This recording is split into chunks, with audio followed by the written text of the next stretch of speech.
Today I'm going to discuss how I replaced the original horn on a Piaggio MP3 530E with an air horn. It was quite an experience, so take a look.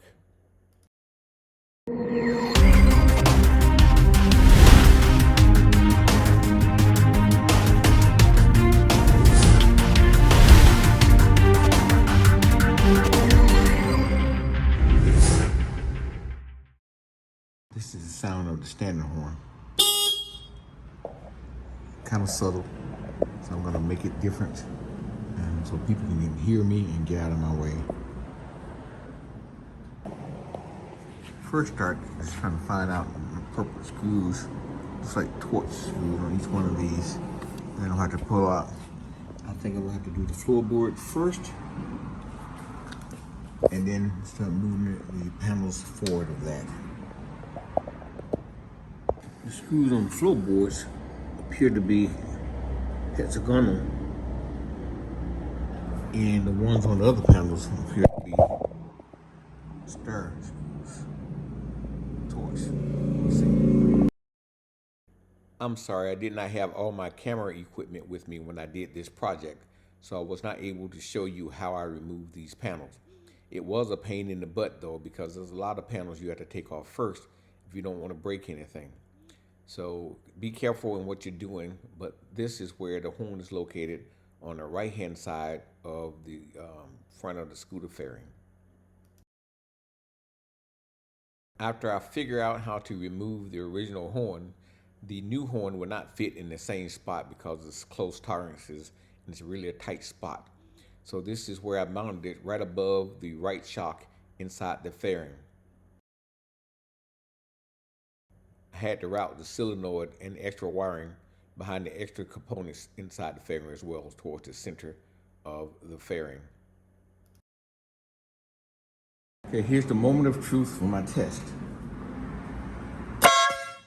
Woohoo! It worked, and boy is it loud. Try it again. Woo-wee! Yes, you saw the horn moving because I had not permanently mounted it yet. So I mounted some of the other components near where the original horn was located, and I just found places for the other things to go. And I ran the wires up. They won't get crimped by anything else behind the fairing. Hook the wires up to the battery and underneath there under the panels and up. All it's going to be covered.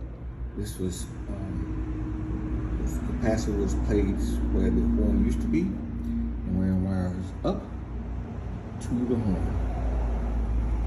And it's quite loud, and that thing really blows. That was a task. One last horn blow. Make sure everything's good to go. Here it goes. That was a very good but painful mod. It's not going to be fun putting this back together. Also, while I have your attention, I want to show you how I decided to put on these LED lights on the side of my scooter since I had it taken apart.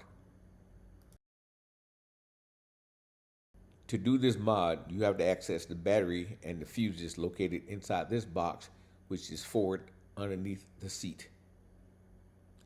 And the battery compartment looks like this once you take the cover off. You have to find an adapter to run the fuse to make a live wire. You have to tap into one of these fuses that goes on and off when you turn the power on and off to the scooter. This is the adapter I purchased. It's an ATM fuse adapter, and all you got to do is tap into one of the fuses and make a wire that goes to your lights. This is what the adapter looks like. Remember, you're going to have a fuse for the item that you replaced, as well as a fuse for your component that you're running. And if you look in the background, you'll see that I'm using the fuse, the second one up on the right-hand side as you're looking towards the front. I got started by running the red LED light to the plastic part of the rear fender. You drill a small hole, run the wire through, and then you can stick the rest of it down to the bike where you want it to set. And now let's see what it's gonna look like. Wow. Nice and bright. You're gonna be able to see that from down the road.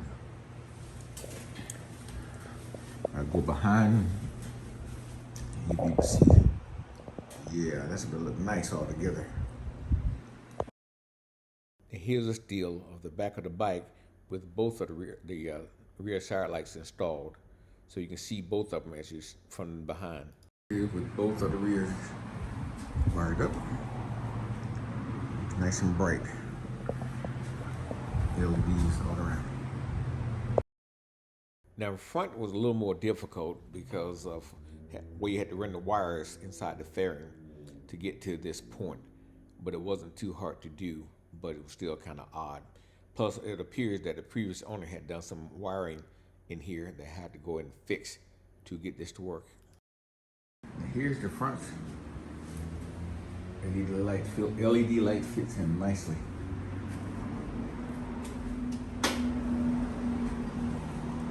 Let's just see what it's like when I put it all back together. Let me get this together now. Now, putting the screw back together was a little tricky because it's like putting together a puzzle. You got to remember certain pieces have to go in before the next. And I actually broke off a tab on one of these panels trying to get this thing back on, not realizing the way it was supposed to go. But I got it back together. So this is not something I want to go in and do again. That's one of the reasons why I went ahead and put the lights on while the bike was at park. Now it's time to finish putting it all together and go for a ride. See how it all looks together.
Here's an overhead view of my return.